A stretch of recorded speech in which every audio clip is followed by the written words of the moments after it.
আমি অনুরোধ করছি, তোমার মতো তুমি চইলো না, নিজেকে নিজে চালাক ভাইব না বাবা, নিজেকে নিজে বুদ্ধিমান মনে করো না। এই পৃথিবীর কোন যুগে কোন কালে পৃথিবীতে যে নিজের উপরে নিজে চলছে পরে মানুষ কোনোদিনও বিবেকবান বলে নাই। আল্লাহ কোরআনুল কারীমের মধ্যে বলছেন, নিজের মন মতো, নিজের চাহিদা মতো, নিজের মনের ইচ্ছা মতো যে চলে, আল্লাহ তাকে উদাহরণ দিছে কুত্তার সাথে। কোরআনুল কারীমের আয়াত, আল্লাহ নিজে বলছে তার জিন্দিগি কুত্তার জিন্দিগি, কুকুর কুকুর, ওই জীবন কুত্তার জীবন, যে জীবন কারো বাধা মানে না, বিধি নিষেধ নাই, হালাল হারাম বলতে কিছু নাই, আল্লাহ রসুল বলতে কিছু নাই, দিন শরীয়ত বলতে কিছু নাই। আমার জন্য অনুমতি কি, নিষেধ কি, হালাল কি, হারাম কি, না না, আমার মনে যা চায় তা। আল্লাহ কোরআনে বলছে, ওয়াত্তাবা হাওয়াহু ফামাসালুহু কামাসালিল কালব, মনের চাহিদার অনুসরণ করে তার উদাহরণ কামাসালিল কালব, কুত্তার মতো। ওই জীবন কুকুরের, কুকুরের বৈশিষ্ট্য, কুকুর বিরানিতেও মুখ দেয়, পায়খানাতেও মুখ দেয়। এজন্য নাফরমানের স্বভাব এটা, ও হালাল হারাম মানে না। হ্যাঁ, ভালো টাকাও নেয়, সুদের টাকাও নেয়, মাকেও দেখে, আবার রাস্তার নর্তকীও দেখে, বেহায়া নারীও দেখে, মধুও খায়, মদও খায়, সালামও দেয়, গালিও দেয়। বুঝেন নাই? হালাল হারামের কি নাই, পার্থক্য নাই। এ জানোয়ারের আখলাক। হালাল হারাম এই পার্থক্য যার মধ্যে নাই, ওর আচরণ, ওর জিন্দিগি কুকুরের জিন্দিগি, জানোয়ারের জিন্দিগি। এজন্য তুমি মনে করো না যে এই সমাজের কেউ তোমাকে কিছু বলে না, এই কারণে তুমি মুক্ত, তুমি স্বাধীন, তুমি আজাদ। না না বাবা, আল্লাহ তাআলা বলছেন, বান্দা আমি যত কিছু দিয়েছি আমি তত কিছুর হিসাবও নেব। আর বলে আল্লাহ, যেই নেক আমলগুলো ছুটে গেছে, এবার আর কিছুদিন যদি দুনিয়ায় থাকতে দেন আমি নেক আমল করব। কোরআনে আছে, আল্লাহ বলেন, কাল্লা, কখনোই না, কখনোই না বান্দা, মৃত্যুর সময় হলে আমি কাউকে সুযোগ দেই না। যদি আজরাইলকে সামনে এনে সুযোগ দিতাম ফেরাউনকে, তো ফেরাউন ভালো হয়ে যেত। আজরাইলকে সামনে এনে যদি নমরুদকে সুযোগ দিতাম, তো নমরুদ ভালো হয়ে যেত। কিন্তু আমি দেই না। আল্লাহ বলেন, আমি কোন প্রাণ, কোন আত্মা, একটা পিঁপড়া, একটা মশা, একটা মাছিকেও তার নির্ধারিত মৃত্যুর সময়ের অতিরিক্ত 1 সেকেন্ড আমার জমিনে থাকতে দেয়নি। কখনোই না, কখনোই না। এর জন্য আজকে কিশোর নওজোয়ান ছেলে, তোমাদের কাছে, তোমাদের বিবেকের হাতেই তোমাদেরকে ছেড়ে দিলাম। একটা পর্যায়ে তোমরা এসে এমন একটা বয়সে পৌঁছ, 16 বছর, 20 বছর, অনেক ছেলে তোমরা বাথরুম হারা, বাবা মা, আল্লাহ রসুল, ইসলাম, কোরআন, কোনো কিছুই তোমরা ধার ধারছ না। কিন্তু তুমি মনে রাখো, এটা শেষ কথা না। তোমার মতো যৌবন তোমার দাদারও ছিল, তোমার বাবারও ছিল।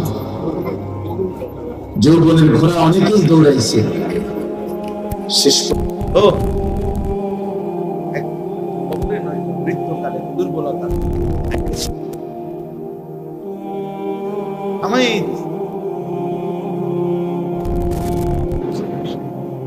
যতগুলো ছেলে মাসা ছেলে ধাক্কা ধাক্কি হুড়াহুড়ি করে, কিন্তু অধিকাংশ ছেলেই মাগরিবের নামাজ পড়ে। চেহারা দেখেই বোঝা যায় বেনামাজি, অসভ্য, বেনামাজি বেয়াদব, বেনামাজি গাদ্দার, বেনামাজি অহংকারী। গাদ্দারের চেহারা দেখলেই চেনা যায়, সভ্যের চেহারা দেখলেই চেনা যায়, বেয়াদবের চেহারা দেখলেই চেনা যায়, অহংকারীর চেহারা দেখলেই চেনা যায়। ও আল্লাহর দুশ্মন। যারা আজকের মাগরিব একটা সেজদাও দিলা না, তুমি আল্লাহর দুশ্মন, তুমি রাসূলের দুশ্মন, তুমি কোরআনের দুশ্মন, তুমি ইসলামের দুশ্মন।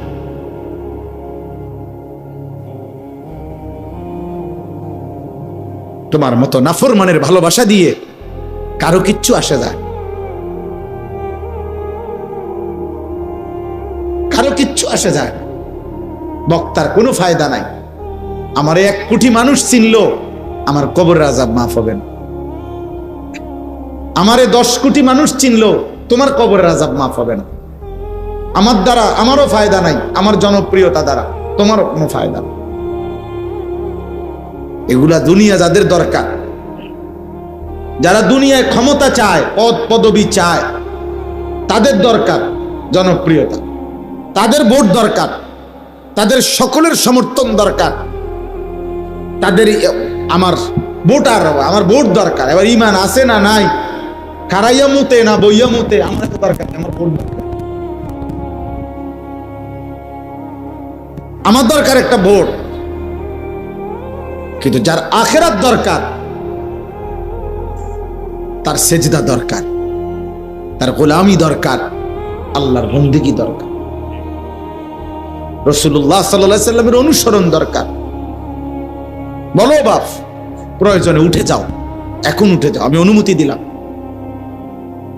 বেনামাজি উঠে যাও বাপ, তোমার মতো নাফরমান না বসলেও ভালো ছিল, আমার কোনো অসুবিধা হবে না, আমি কোনো অসুবিধা বিব্রত হব না। আমি 4 জন মানুষের সামনে ওয়াজ করছি, 4 ঘন্টা, 3 ঘন্টা, 3.5 ঘন্টা। আমি যাই যে 6 মাস ওয়াজ করি না। আল্লাহর দয়ায়, মালিকের দয়া 21 বছর হবে, 21 বছর হাইটাও গেছি মাহফিলে। কাজেই এটা আহামরি কিছুই না। এই হুলস্থুলেই কেন নামাজ পড়লা না? তুমি জানো তুমি আসবা মাহফিলে, তুমি জানো আজকে তোমার মনে ইচ্ছা আছে ওয়াজ শুনবা, তো মালিককে সেজদা দিলা না, আল্লাহকে সেজদা দিলা না। আল্লাহকে সেজদা না দিয়ে একজন বক্তার কথা শুনবা, কি লাভ হলো? ছবি উঠে বানালো, তো দাঁড়াও আমি আসি তোমাদের কাছে, ছবি উঠাও, ছবি উঠাও, একটা ছবি উঠাও, এরপরে দাও ফেসবুকে। বিবেকবান মানুষ বলবে তুই কি হুজুরের মতো না হুজুর তোর মতো।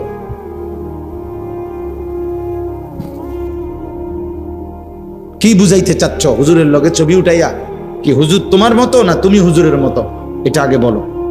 যদি কারো বিবেক থাকে সে এটা বলে।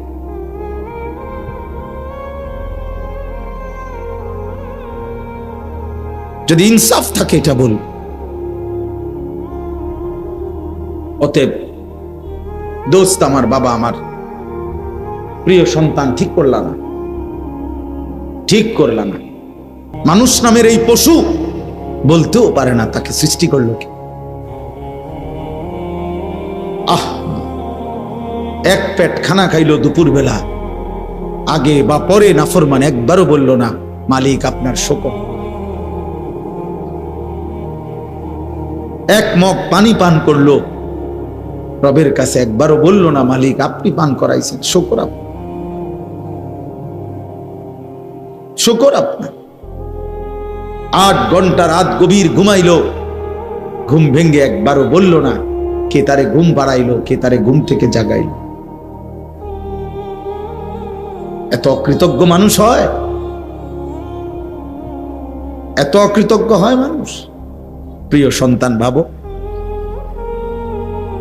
তোমার যদি এক বিন্দু বিবেক থাকে, যাররা পরিমাণ আকল থাকে, দিমাগ থাকে, যদি পাগল না হইয়া থাকো, যদি মাতাল না হও, যদি প্রতিবন্ধী না হও, যদি সুস্থ সবল স্বাভাবিক বিবেকবান কোন মানুষ হইতে পারেন, প্রত্যেকেই ভাবেন, আপনারা বাবারা ভাবেন, আপনাদের চোখের সামনে আপনাদের ছেলেরা এক ওয়াক্ত নামাজ না পড়ে প্রতিদিন পার করে দিতেছে, আপনারা কোনো কান্না নাই, আওয়াজ নাই, কোনো শব্দ নাই, আপনারা আরামসে বিড়ি খাইতেছেন, চা খাইতেছেন, চা দোকানে গপ করতেছেন, আপনারা বসে বসে কেবল ভাত মাছ বিল্ডিং জায়গা জমি এরই হিসাব করতেছেন। আহা, এত বেখবর মুসলিম মা বাবা হওয়ার কথা না, মুসলমানের মা বাপ এত বেখবর হওয়ার কথা না, এত বেখবর হওয়ার কথা না। এত বেখবর হইলে সন্তান টিকে না, পরিবার টিকে না, ফ্যামিলি টিকে না। কোরআনুল কারীমের মধ্যে আল্লাহ তাআলা আলাদা আলাদা করে ব্যক্তির সংশোধনে কি করতে হবে তা বলছেন, ঘরের সংশোধনে কি করতে হবে তা বলছেন, পরিবারের সংশোধনের জন্য কি করা উচিত আল্লাহ কোরআনে বলছেন, একটি সমাজের সংশোধনের জন্য কি করতে হবে আল্লাহ তা বলছেন, একটি রাষ্ট্রের সংশোধনের জন্য কি করতে হবে তা আল্লাহ তাআলা বলছেন। নবী সাল্লাল্লাহু আলাইহি ওয়াসাল্লাম বিস্তারিত ব্যাখ্যা করে দিয়েছেন, ব্যাখ্যা করে দিয়েছেন আল্লাহর নবী সাল্লাল্লাহু আলাইহি ওয়াসাল্লাম। উম্মতকে বারবার বলছেন, কোরআন বারবার শিখাইছে। আল্লাহ আমাদেরকে হেফাজত করেন। অতএব আজকে শুরুর কথা এটা বললাম, তোমরা এতটা দ্রুত দৌড় দিয়ে আইলা, অবাক লাগলো। এতগুলো ছেলে মাশাআল্লাহ অস্থির হইয়া দৌড় দিয়া 5 মিনিটের ভিতরে এই জায়গাটা খালি ছিল, এতগুলো মানুষ ছিল না। তোমরা এইভাবে দৌড়াইয়া সব আইলা।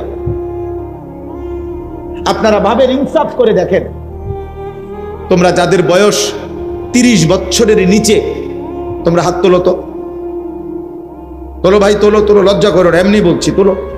দেখেন, দেখছেন? নামাও, হাত নামাও। তাইলে বাবা এবার তোমরা বলো, এবার আমার একটা শুধু জরিপ কও, আমার একটা কথা বুঝতে, একজনই বোঝো, আমি ভোটের জন্য বলি না, কাজেই সবাই সমানভাবে বুঝবে না বুঝবে এটা আমি জানি না, এটা মালিকের ফয়সালা। কিন্তু আমি একটা ছেলেই যদি বুঝো, আমি বলতে চাই এইখানে যে যদি 2, 4, 500 ছেলে হয়, ধরে নিলাম 500 ছেলে, তাহলে এই 500 জন কিশোর যুবক 30 বছরের নিচে যাদের বয়স, এরা ধরে নেন এরা সর্বোচ্চ এই আশপাশের 20 থেকে 30 কিলোমিটার জায়গার ছেলে। বোঝেন না হিসাবটা? সর্বোচ্চ 30 কিলো, তাহলে 30 কিলোমিটার। এখানে শ্রোতা নর্থ বেঙ্গল থেকে আসে না, হ্যাঁ ধরে নিলাম 30, তো এখানে পার্বত্য চট্টগ্রাম থেকে কেউ আসে নাই, এখানে কেউ রংপুর, দিনাজপুর, ঠাকুরগাঁও থেকে আসে নাই, এখানে বরিশাল, খুলনা থেকে কেউ আসে নাই, এখানেরই আশপাশের 20 থেকে 30 কিলো ধরলাম আমি সর্বোচ্চ। তাহলে দোস্ত, আমার কথাটা তুমি বুঝো, 30 কিলোমিটার এরিয়ার মুসলিম কিশোর যুবক 500 জন এখানে, এই 500 জনের মধ্যে যদি 450 জনে নামাজ না পড়ে, তাহলে এই জাতির সারাটা অঞ্চল, দেশটার হালাত কি? মুসলিম কিশোর যুবকের আমাদের ভবিষ্যৎ কি? এমন যদি হইতো যে পুরা বাংলাদেশ মিলাইয়া 10 কোটি মুসলমানের মধ্যে এই কয়জন শুধু নামাজ পড়ে না, তাইলে তো মনটারে বুঝাইতো। মনে করো 20 কিলোমিটারের ভিতরে যদি এত বেশি নেবে নামাজি, তোমরা তাকাইয়া দেখো, তাহলে সারা দেশের চিত্র কি? আমাদের ইসলামের হার আত্মসমালোচনা করি আমরা, আমাদের সমালোচনা আমরা করি, মানে আমাদের ইসলাম, আমরা মুসলমান, আমাদের সন্তান নিয়ে আমরা ভাবি। তাহলে আগামী দিনে আমাদের পরিণতি কি হবে? রাষ্ট্রের ক্ষমতায় কে যাবে না যাবে সেটা তো ভিন্ন বিষয় রে বাপ, কিন্তু জান, মাল, ইজ্জত, আব্রুর নিরাপত্তা হবে কিনা? তোমার বোন নিরাপদ থাকবে কিনা? তোমার মা নিরাপদ থাকবে কিনা? তোমার জীবনের নিরাপত্তা থাকবে কিনা? তোমার ছোট্ট ভাই 4 বছরের 3 বছরের ও আখলাকের উপরে, চরিত্রের উপরে আগামী দিনে বড় হবে কিনা? তুমি ইনসাফ করো। একটি সমাজের সংখ্যাগরিষ্ঠ মুসলমান যদি এভাবে আল্লাহর নাফরমানিতে ডুবে যায়, এর পরবর্তী জেনারেশন কি শিখবে?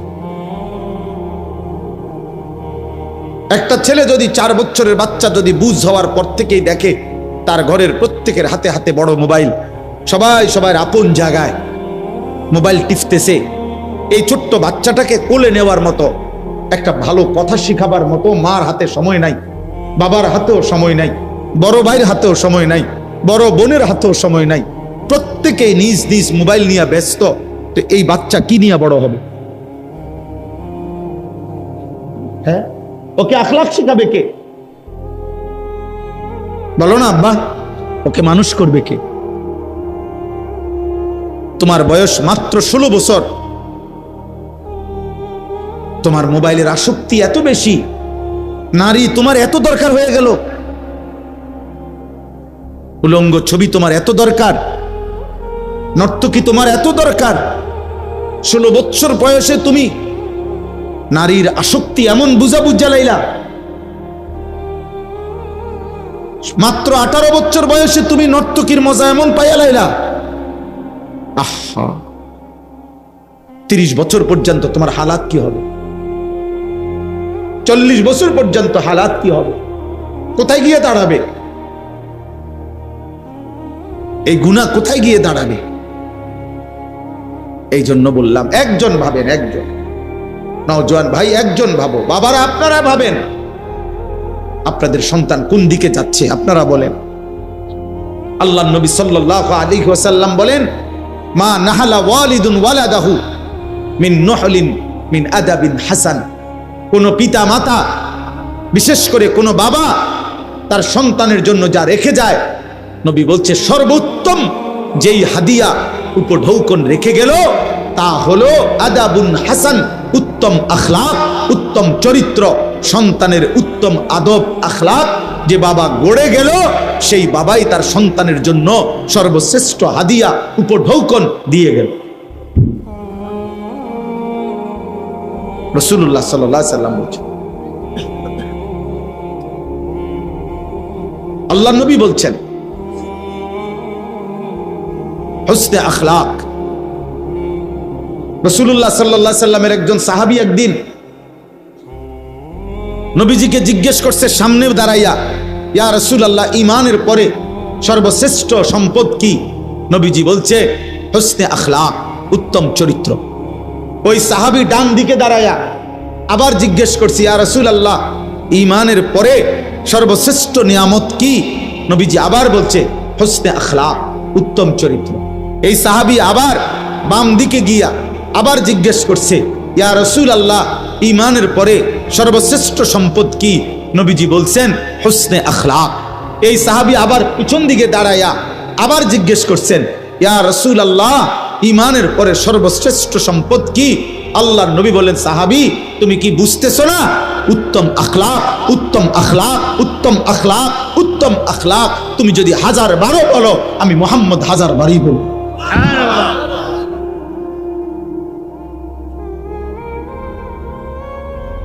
যার আখলাক নাই তার জীবনে কিচ্ছু নাই রে আব্বা।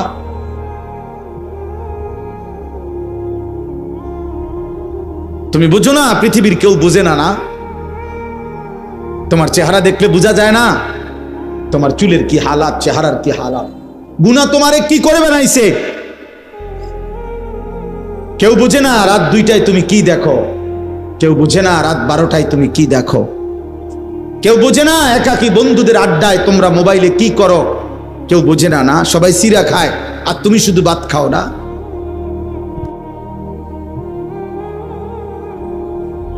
তুমি শুধু চালাক এই পৃথিবীতে, না, আর বাকি সব বোকা। হে যুবক, মনে রাখো, তোমার মোবাইল দিয়া, তোমার কথা দিয়া, তোমার আখলাক দিয়ে তুমি যতগুলো ছেলেকে নষ্ট করতেছ, আল্লাহর কসম, ওদের জীবনের সমস্ত গুনার সমপরিমাণ শাস্তি নাফরমান তোকে ভোগ করতে হবে। তোর মোবাইল থেকে যত ছেলে উলঙ্গ ছবি আর বেহায়া ছবি দেখছে। যতজনকে নষ্ট করার পিছনে তোমার অবদান ছিল, খোদার কসম আল্লাহ ওয়াদা দিছে, লাহুম আযাবুন আলীমুন ফিদ দুনিয়া ওয়াল আখিরাহ। আমি আল্লাহ এমন নাফরমান যে অশ্লীলতা ছড়িয়ে দিল, বেহায়াপনা ছড়িয়ে দিল, অসভ্যতা ছড়িয়ে দিল, আমি তাকে দুনিয়াতেও আযাব দেব, আখিরাতেও আযাব। আমি তোকে অপমান করব, আমি তোর বংশে পর্যন্ত অপমান করব। এজন্য কোন নাফরমান পাপী আর কোনদিন মানুষ নামে পৃথিবীতে উচ্চারিত হয় না। আব্বা পরে আজীবন মানুষ পাপের নামে ডাকে। কোন সুদখোরকে মানুষ আর মানুষ নামে ডাকে না, এরপরে তাকে আজীবন মানুষ সুদখোর বলে। কোন নেশাখোরকে মানুষ আর মানুষ নামে ডাকে না, বলে সুদ নেশাখোর, মদখোর, গাঁজাখোর, বাবাখোর। কোন জুয়ারিকে মানুষ আর মানুষ নামে ডাকে না, বলে ও একটা জুয়ারি, ও একটা জুয়ারি। কোন জেনাকার ব্যভিচারীকে মানুষ আর মানুষ নামে ডাকে না। একটা চরিত্রহীন, একটা লম্পট, একটা জেনাকার, একটা ব্যভিচারী, একটা অসৎ, এই ছাড়া অন্য নামে বলে না। তোমার কপালে এটাই জুটবে। অন্ধকারের গুনাহ, আল্লাহর নবী বলছে উম্মত তোমার রাত্রি গভীরের একাকী গুনাহ অন্ধকারের, খোদার কসম নবী বলছে দিনের আলোতে আল্লাহ তোমার চেহারায় ভাসায় দিবে। ইউরাফুল মুজরিমুনা বিসীমাহুম, কোরআনে আল্লাহ বলছে প্রত্যেক পাপীকে চেনা যাবে তার গুনার চিহ্ন দেখে। গুনাই বলে দিবে, গুনাই বলে দিবে, গুনাই বলে দিবে।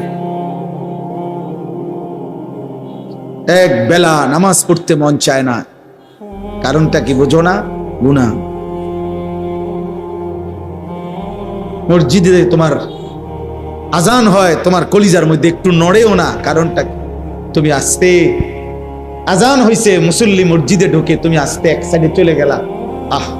আমি বলি, আমি যে বলছি একটু আগে আবারও বলি, প্রিয় ছেলেরা, বাবারা, একটা ছেলে মনে রাখো, যদি বিবেক থাকে তাকাইও, কোন মসজিদে যখন আজান হয় তা আজানের শব্দ শুনলে সর্বপ্রথম যেই প্রাণীটা ভাইগা যায় ওইটা হলো কুত্তা।